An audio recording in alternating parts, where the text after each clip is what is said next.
Hi friends, welcome back to our channel. ఈరోజు మనం చూడబోయే వీడియోలో టాలీవుడ్ కమెడియన్స్ పిల్లలు ఎవరు, వారు ఇప్పుడు ఏం చేస్తున్నారనే విషయాల గురించి ఇప్పుడు తెలుసుకుందాం.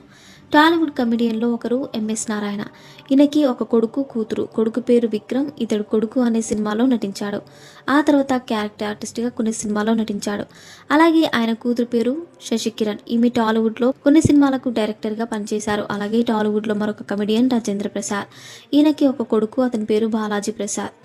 ఈయన ప్రైవేట్ ఎంప్లాయీగా పనిచేస్తున్నాడు. అలాగే టాలీవుడ్లో మరొక కమెడియన్ ధర్మవరపు సుబ్రహ్మణ్యం గారు.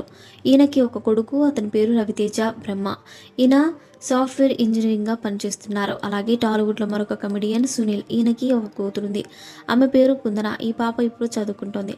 అలాగే టాలీవుడ్ మరొక కమెడియన్ ఆలీ. ఈయనకి ఇద్దరు కూతుళ్ళు, ఒక కొడుకున్నారు. వారి పేర్లు ఫాతిమా, రమేజూన్, మహమ్మద్ పాషా, జుబేదియా. వీరిలో ఆలీ పెద్ద కూతురికి పెళ్లి చేసుకుని విదేశాలు